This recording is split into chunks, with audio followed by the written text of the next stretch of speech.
Good afternoon and welcome to Nutmeg Sports on the HAN Network. Frank Granito, happy to be alongside John Kovac in studio this afternoon.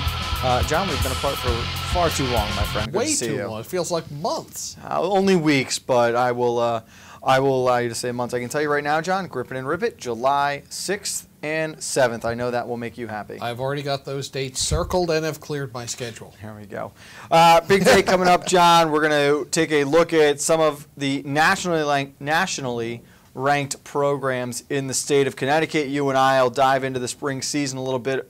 Of course, you're going to be with me Friday night. We've got boys lacrosse coming up on the HAN Network. It'll be Darien and Torrey Pines, the first game of our spring season, but we're going to go down a little further south before that and talk some Greenwich athletics. Yeah, and we're excited to do that, but really excited. We talked during the hockey season about the crossovers around the state. We're seeing some national teams from Long Island, Torrey Pines from California, coming to play in the Fairfield County. Really exciting time for lacrosse. Yes, I agree that hockey, when you look at in-state, what Division I shakes out like at the beginning of the year, that might be the most fun time in Connecticut sports with the best competition. But the lacrosse schedules that you see this time of the year is unmatched, and it is certainly a lot of fun, and someone who knows a lot about one of those top-ranked programs is the editor of the Greenwich Sentinel, Mr. Paul Silverfarb, good friend of the program, and we're happy to have him on with us. Paul, you've been spending some time with the Brunswick Bruins. They are up to number 4 in some of the nationally ranked polls. Should we be buying the hype? You absolutely should be buying the hype, and thank you for having me here, guys. Well, thank you for taking time with us today. The Bruins, of course, finished last year just one loss on the season. They ended the season as the number 4 team in the nation. They come out off to a great start already this year with 2 games under their belt, a 12-6 victory over the Landon School, avenging that only loss from last season, and 10-3, a win over Deerfield. Out of what you've seen, Paul, what has been the most impressive facet of this team so far? That's kind of a tough question because there's a lot of facets of this team that are just outstanding. I would say the fact, and this is kind of more of a generalized thing, the fact that they were able to not just finish the season last year so strong and, after that opening season loss against Langdon, run the table. And, I mean, when you run the table in the Northwest Conference and the New England West Conference, that's something to be proud of because there are some stellar teams that are out there. So for them to do that, to have an off season, to replenish their team, and to come out just as strong, if not stronger, I think that speaks volumes for what Coach David Bruce has been doing with the program to make sure that they stay. Not only, they don't want to be a one-hit wonder. They want to kind of be there for the long haul. And, I mean, you could see it that they are absolutely doing that as we speak. Paul, what's more impressive out of these first 2 games? I look at early lacrosse scores, and how many did they give up? How many did they score? And here you've got they doubled up Landon 12-6. They tripled Deerfield Academy 10-3. So they're clicking in both the offensive and defensive zones. Do either of those strike you as being more of a strength than the other? Yeah, actually, I'm kind of surprised that their offense has been on fire. I knew their defense. I mean, they have one of the, if not the best goalies with Patrick Birkinshaw.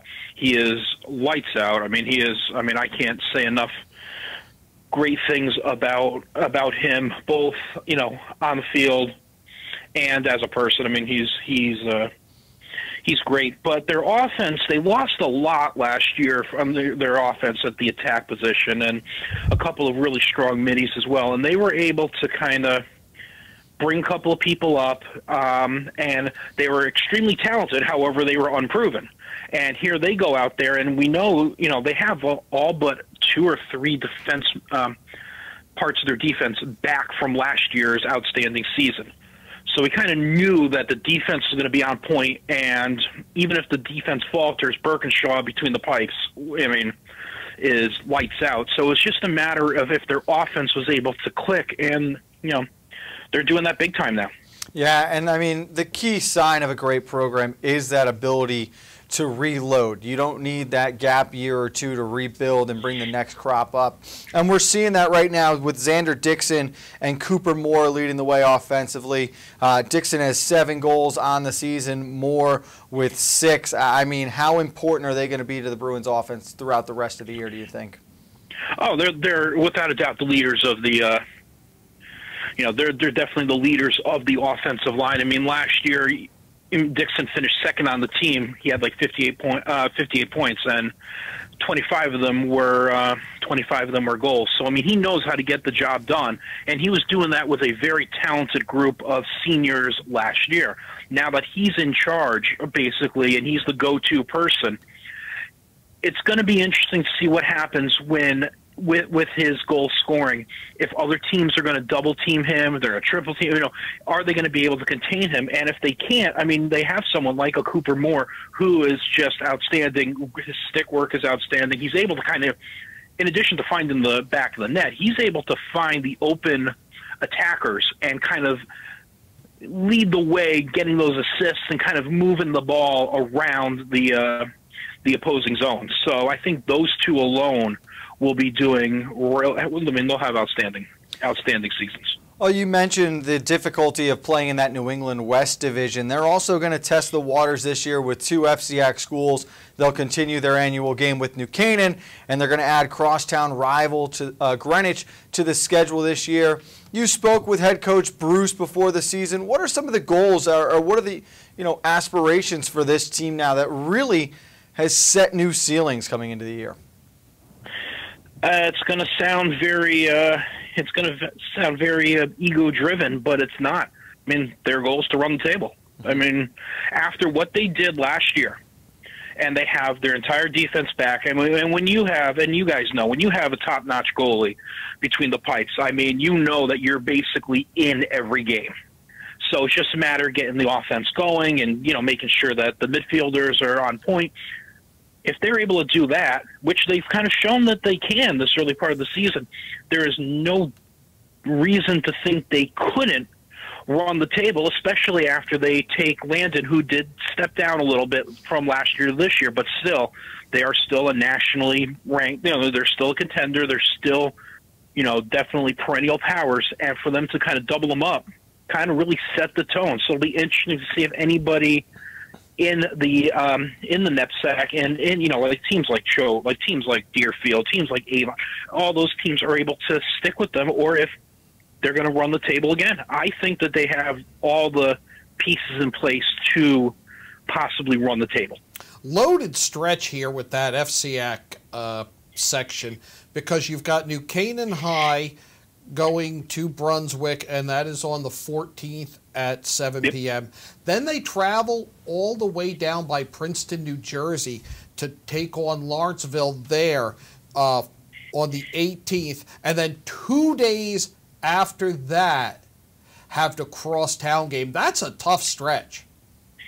It is. It's a very tough stretch. And according to when I talked to Coach Bruce, I mean, he wouldn't want it any other way. I mean, when he was looking for those out-of-conference games, those non-NEPSAC opponents, I mean, he wasn't looking at any teams below Division I.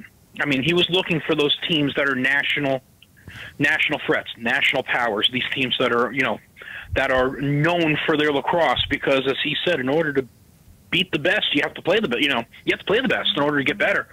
So their out-of-conference schedule is no different than their regular season schedule from the teams that they're scheduled to play every year in the in the Northeast.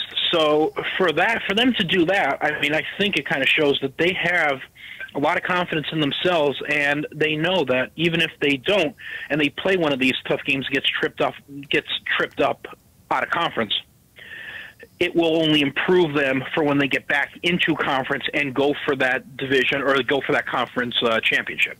Oh, and certainly so much to be confident about. And, you talk about those goals, running the table and really putting themselves out there. It's not that far-fetched an idea now to think about a Connecticut program winning a national championship after Darien did it last year. I know they've never seen eye to eye on scheduling, but boy, how much fun would it be if we could just find a way one of these years to have the Bruins and the Blue Wave square off in boys lacrosse, because it would be a game they would have no difficulty selling out. I want to be there for that. Oh, that would be a phenomenal game, and I don't see why there would be any reason not to have that game, because both teams have, both teams are always in the top of the country. Both teams are incredibly well coached. Both teams have phenomenal players, both on and off the field. It kind of does make sense for them to say, okay, everybody's saying, oh, well, it's the it's the public school leagues. They're not as strong as the private school leagues, or it's the people from the public school saying, well, they just play lower teams, and there's not really that much competition in the Northeast, stuff like that. It would be nice for them to say, okay, let's put all that aside, get on the field, and let's settle it once and for all. See who really is the best. Yeah, it would and that would be one heck of a game. Oh, man. One heck of a game. It really would, and unfortunately, I don't think we're going to see it anytime soon. As you look at this schedule, Paul, do you think if there was a team most likely to trip up the Bruins, is it going to be in the New England West Division, or will it come from one of their out-of-conference opponents? Well, I'm going to throw out the Greenwich game, because that's kind of not fair, because these kids, it's one of those games. I hate using cliches, but you throw the records out the books when that game is played, because these kids know each other from the GY, the Greenwich Youth Lacrosse League. They know each other growing up. A lot of these kids, because Brunswick is a day school. They're not they're not like an Avon Old Farm. So these kids know each other. They're from around the area. So there is nothing they would like to do, especially Greenwich High. They would like to show the kids at Brunswick, hey, look what we could do to you. And the kids at Brunswick would like to say, well, yeah, we might have played with you in the GYL, but it's go time, and this is what we're made of. So it's kind of hard to say that would be. That game's always a possibility for a team to get tripped up, because emotions do take over in that game. Out of all the other ones, it's tough, because there are teams like Avon Old Farm, Salisbury School, Deerfield, that are they're very, very good teams. And I think that any one of those, if Brunswick's not on the game, they could, one of those teams could take them. There's other teams, Westminster, Choate, Rosemary Hall, Taft School, all those as well, they might not be at the same level as the Avons and Brunswick, but there's still no sleepers, that's for sure. No, you're right, and I think it's the beauty of that New England League, where very similar to the FCAC, the top 5, 6, 7 schools, if you are not on your A game, anyone's going to get picked off on any given day. And you're right, it's not quite a rivalry, because there isn't as much familiarity or consistency to when they play. But it is very cool and a lot of fun anytime Greenwich and Brunswick get together. And I agree, records really do not matter on that day. Paul, we got to take a break, but I hope you'll hang with us. I want to talk a little bit of Greenwich High School rugby with you, another Sure. nationally ranked program down in your neck of the woods. So we'll step aside quickly. When we get back, Paul will help us break down the Cardinals rugby squad next on Nutmeg Sports.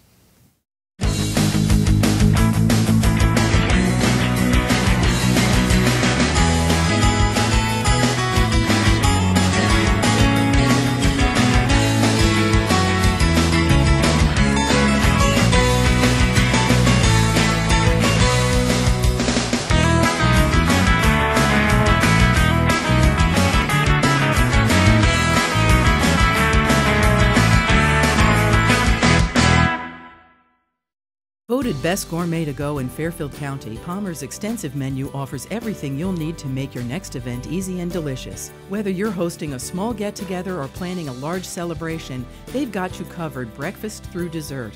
Order online at palmersdarien.com or call 203-655-2077.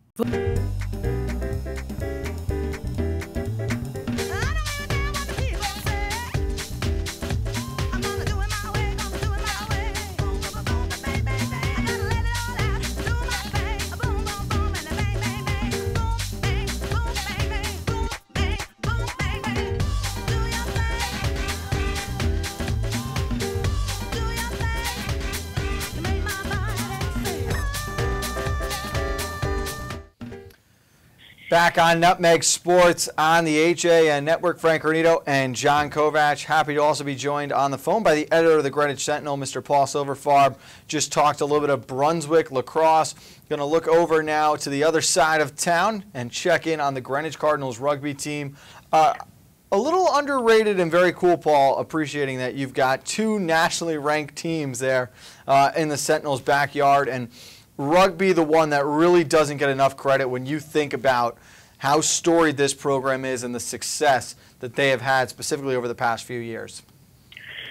Oh, I mean, what Steve Lapham did to the program to get this thing really going, and what Joe Kelly has been doing right now as coach for the past 6-7 years. It's just, actually, it might be longer than 6-7 years. Don't quote me on that one. But, I mean, he is, the program is phenomenal. I mean, it's very rare when you get it, and this is kind of the easiest way to describe how great and how talented this program is, when it's really hard to remember a time when Greenwich did not compete in the national championship tournament. Mm-hmm. That's how well they have done. They've been in there for the past 6 years, fared really well. Last year they lost their first game and then won the next two, finished 5th in the country, and got an automatic invite for this year as well. So they'll be there, I believe, May 17th through 19th in Kansas City, Missouri, competing for another national championship, and they have goals this year of bringing it home. How much of a difference does it make that they started this program in 1986? I mean, we've seen in the past 5 to 10 years growing rugby programs throughout southwestern Connecticut, but here's a team that's been at it for over 30 years. That really has to add to their dominance. It does add to their dominance, but what also adds to their dominance is a wonderful youth program that they have in town, whether it's through the OGRCC, Old Greenwich, OGR, Riverside Community Center, or Civic Center, and a couple other programs in town. Their youth rugby program is so strong that when these kids get up to the high school level, there is, and Joe has talked to me about this before for, gosh, now several years, including this year as well. The kids come up. They don't need to go through the basics anymore. So when you're starting a program, okay, this is a rugby ball. This is bigger than a football. You do this instead of throwing it over. You don't have to do any of that. You teach them skills. You teach them plays. You teach them the finer techniques.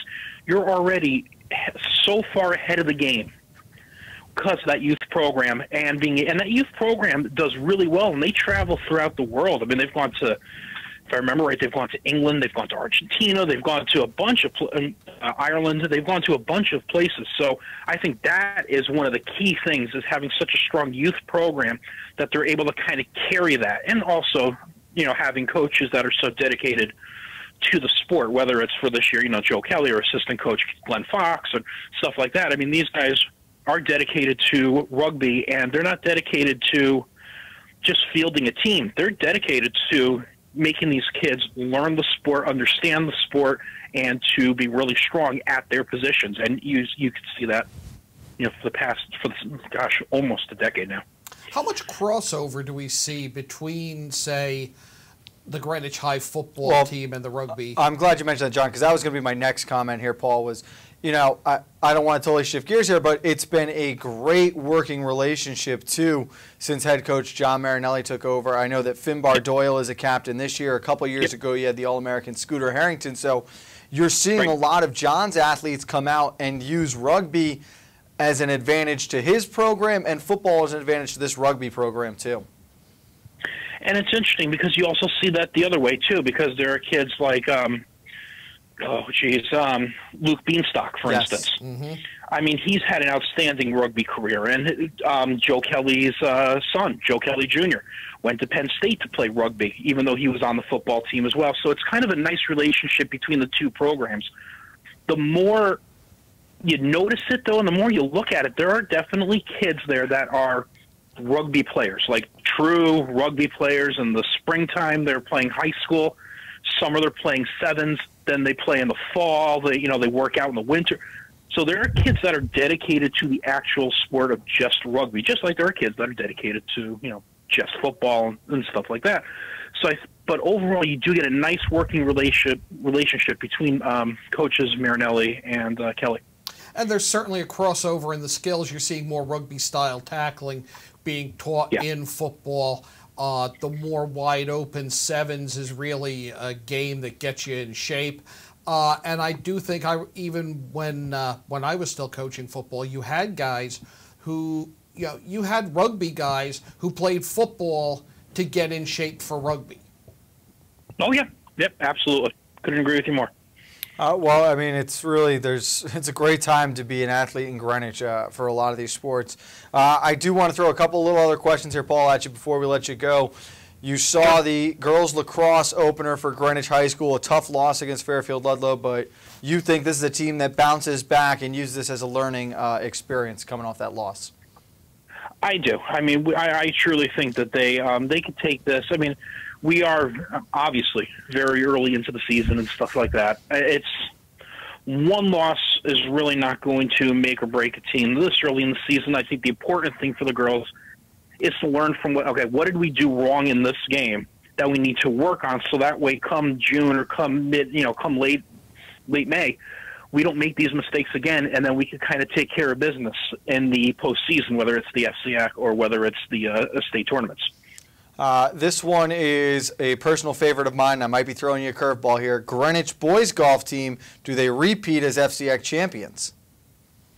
Oh, I definitely think they could repeat as FCAC champions. I've not done a lot on the team yet. I'm going to be doing a preview on them in the Greenwich Sentinel in about a week. But from what I do know about the team and from what they've had in the past and what I've talked to Jeff Santilli about, I mean, they have a lot of kids, a lot of those kids that were young and inexperienced at the high school varsity level are going to be making a return trip this year to the high school varsity level. And, you kind of, they've been playing these courses now for a while, and they are very talented to begin with. Even last year, they were very talented to begin with. So having them come up for another year and playing those same courses and working hard in the off season and competing in these other tournaments throughout the summer and the fall and practicing in the winter, I think it only kind of helps them be even better. And I think I have high expectations for them. I couldn't agree more, and they bring back a lot. And my last question for you is John Tavares the key to the Rangers rebuild? Is that the last piece we're missing here? No, actually, I think it's Sidney Crosby, but that's okay. Oh, boy. Oh, man. That's going to force a dilemma. Well, unfortunately, it is going to be a long off season for Rangers fans, Paul, so start to mentally prepare for that in about 8 days. It's very interesting looking on TV to not see any Rangers postseason games. One of my kids is a big Rangers fan, and he was asking me when the playoffs start, and I go, a couple days. He's like, "Oh, who are the Rangers playing?" Nobody. Well, and he was very surprised. He's not used to it. No, it's he's very fortunate because unfortunately I know that we remember the darker times, which we may be heading back for. Oh yes, we certainly do. Paul, great catching up with you today. A lot of good stuff. We really appreciate you taking time out of your afternoon, and we're looking forward to talking to you again soon. Sounds good. You guys don't want my WrestleMania picks or anything like that? You know what? John does a show on Thursdays at 1. You guys can talk about it then. Oh, perfect. I'm looking forward to that. All right. Thanks, Paul. Have a good one. Take care, guys. Bye. All right, John, we're going to take a quick break here, though. When we get back, we'll look ahead. Friday night, Torrey Pines, California, coming to Connecticut, take on the defending national champion, Darien Blue Wave, and boys lacrosse. At Pamby Motors, we're not worried about being the biggest dealership. We're focused on being the best. We're dedicated to giving you the best experience we can. The Pamby Motors team is here to help you choose the right Chrysler, Jeep, Dodge, or Ram in a friendly, pressure-free environment. And right now, during Ram Truck Month, get up to $14,000 off on all in-stock 2017 Ram 1500 pickups. Come in and see us for details. Visit Pamby Motors, Route 7 in Ridgefield, PambyZone.com. UK Gourmet is the largest specialty grocer in the area, featuring food from England, Ireland, Scotland, and Wales. Over 80 teas to choose from and a brilliant assortment of biscuits to go with them. Over 70 cheeses from grass-fed cows, which makes a smashing difference in taste. the creamiest chocolate you'll ever taste using no artificial colors or preservatives. So say hooray for UK Gourmet, 78 Stony Hill Road in Bethel, or visit ukgourmet.us. Had a sports injury or slip and fall that needs immediate care? Coastal Orthopedics Walk-In Urgent Care gives you direct access to orthopedic specialists fast without an appointment. Biking, golf, tennis, soccer, whatever the sports injury is, sprain or fracture, Coastal Orthopedics Walk-In Urgent Care can help. Open 7 days a week now at 3 locations. The iPark Building at 761 Main Avenue, Norwalk, 36 Old Kings Highway South in Darien, or in the Westport Medical Center at 323 Riverside Avenue, Westport. Go to myorthoct.com, like them on Facebook. Back on Nutmeg Sports, our thanks again to Paul Silverfarb. Always great to catch up with him. Turning our attention back directly to the FCIAC boys lacrosse season, we'll open up our coverage of the spring on Friday night. Darien will host Torrey Pines, California. John, you'll be there with us for that game. Number one, very exciting. First ever night game in program history, so it'll be a lot of fun to be a part of that. But now we get our first look at the defending national champion. They struggled a little bit down the stretch against Yorktown. This is a very talented, very skilled Torrey Pines team coming into town. Do you think this is the team with the best chance to knock off Darien? I think they well could be. They're undefeated 7-0, although one of those wins a forfeit due to a case of food poisoning. I think they stand as much a chance as anybody, and I think the fact that you don't know what you're playing. I mean, you can watch film these days with the internet film exchanges, etc., but there's still something to be said for seeing your opponent live, and neither of these teams will have seen the other live, which I think is going to make it a little interesting. And you're right, too. I think that you're also going to have a situation where Torrey Pines, not familiar with Darien and their reputation in this area, where a lot of the FCIAC teams, some of the Long Island and New York teams they face, it's a little intimidating having to come into Darien where, I mean, we know they don't lose riding 54 in a row, but they certainly don't lose at home. They do not lose at home. And the other thing I'm curious to see is how does Torrey Pines react? They are on what really is a professional road trip. I mean, this early in the season, yes, they start earlier out in San Diego, and I love it out there. They're going to play teams from 7 states this year. I mean, they've been on the road for, I think, at least a week or so. They are at home today. They were home yesterday. They took on St. Ignatius of Ohio. I believe Coach said they were going to start their travel process either late Wednesday or Thursday. It's going to be a little disappointing when they get out here and they realize it's 45 degrees and raining all weekend. That's going to be a shock. That's going to be a tough one for them there. So we'll see how the weather plays a factor, obviously, as well for them. A little snow could be. Oh, dear God. If it snows, I swear to God. I'm staying home. If it snows, you're on the call yourself. Yeah. But I think this will be a lot of fun to see. They're ranked number 7 in the nation right now. It'll be the best test Darien has had in a little while, and there's going to be a lot of energy, a lot of emotion, especially under the lights, too. It'll be very cool. That is going to be very cool, and I didn't even think about that, but this is the first home Darien lacrosse night game. Yeah. John, it is, just in case there are some of our viewers who are unaware, you also host a show on the HAN Network, 1 o'clock on Thursday afternoons. You are the Yankee Fisherman. We are just over a week away from trout season opening up. What gear do I need to go out to buy and be ready?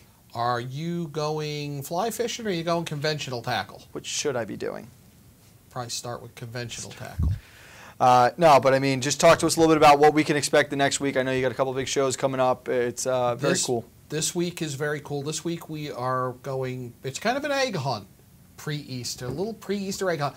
But we were up on the Deerfield where we've gone up and met with the Trout Unlimited chapter up there, and they believed that trout were spawning in the wild on the Deerfield River. And they've proven it, and we were out there as they found more trout eggs on the Deerfield. Then we are going to talk to an artist from Monroe who is also an angler who has painted the cover of a couple of recent issues of Bassmaster magazines. He has a big show coming up at the library in Monroe that's going to open Friday night. We are looking forward to that. We're looking forward to the fishing season, and we are looking very much forward to Friday night. Yankee Fisherman Thursdays at 1, Nutmeg Sports Monday through Thursday at 2, which means we are back tomorrow afternoon, continuing to get ready for our start of the spring season. Thank you again to Paul Silverfarb. Great work by John Kovacs. I'm Frank Granito. We'll see you next time on the HAN Network.